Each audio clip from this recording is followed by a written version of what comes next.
faits rendent ta décision rentable.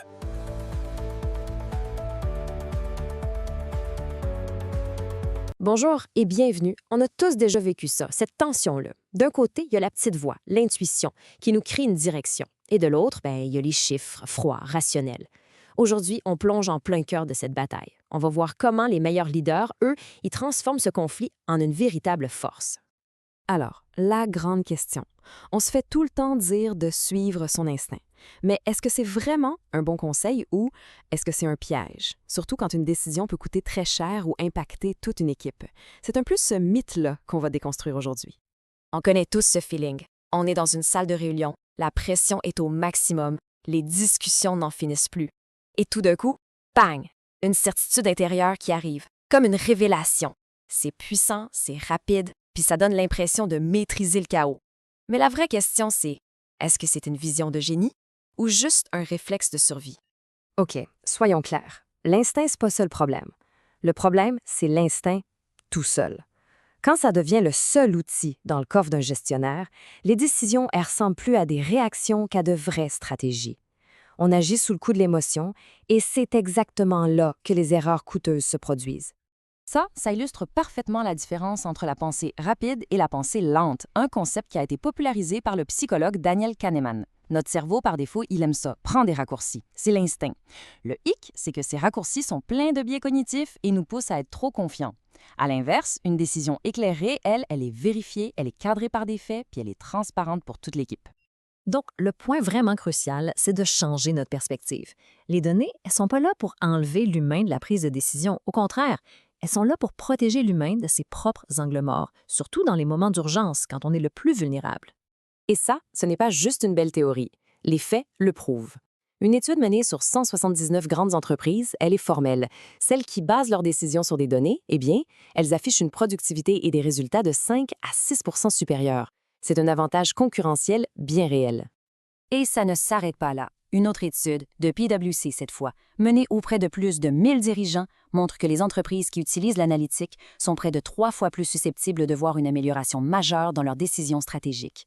Les chiffres parlent d'eux-mêmes. Les données, ça donne une colonne vertébrale au leadership. Bon, voyons maintenant comment tout ça s'applique dans la vraie vie. On veut prendre le cas d'une présidente de PME, on va l'appeler Nathalie. Elle était sur le point de prendre une décision purement instinctive, avec des conséquences qui auraient pu être majeures. Le problème que vivait Nathalie, c'est un classique. Son équipe de direction est épuisée, les réunions s'étirent et il y a un mot qui revient tout le temps, imputabilité. C'est un irritant, un sentiment flou qui mine le moral et la performance de tout le monde. À bout de nerfs, la réaction instinctive de Nathalie est radicale. Elle veut tout changer, la structure, les gens, les rôles. C'est pas juste de l'impulsivité, c'est son instinct qui cherche la sortie de secours la plus rapide face à une pression qui est devenue insoutenable.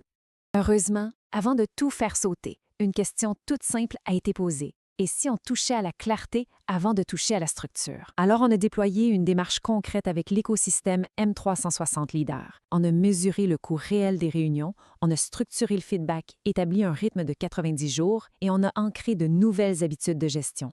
Et le résultat, ça a été une vraie révélation pour Nathalie. En quelques semaines à peine, la grosse réorganisation n'était même plus nécessaire. Sa prise de conscience est puissante. Le problème, c'était pas son monde. C'était le manque de signaux clairs, de données fiables pour guider l'action. Ce cas-là illustre parfaitement comment on peut transformer l'instinct en clarté. Ce tableau, c'est comme un guide pratique. La prochaine fois qu'on entend une de ces phrases-là dans une entreprise, on sait qu'il y a un moyen de passer d'une impression floue à une action ciblée, juste en utilisant les bons outils pour mesurer et clarifier les choses. Cette citation de Donald Fleming, elle résume parfaitement la philosophie. L'instinct a sa place. Oui, c'est l'étincelle, c'est une hypothèse. Mais un leadership éclairé, c'est d'utiliser les données pour aller vérifier si cette porte mène vraiment là où on veut aller. Et comme le dit si bien le coach exécutif Pascal Dubois, le but final, ce n'est pas de prendre des décisions spectaculaires ou autoritaires. Le vrai but, c'est de créer de la clarté. Parce qu'une décision claire, c'est une décision qui rallie, qui mobilise, puis qui fait avancer tout le monde dans la même direction. Finalement, passer de l'instinct à la décision éclairée, c'est pas une simple théorie. C'est un processus pour rendre l'invisible visible et pour transformer le chaos en clarté. Chez M360, ça fait plus de 15 ans qu'on accompagne des leaders avec un taux de satisfaction de plus de 99 %. Notre mission, c'est pas juste d'éduquer, c'est d'activer le potentiel de chaque gestionnaire. On fournit les outils pour que chacun puisse, à son tour, révéler le leader en lui. Merci beaucoup d'avoir été là.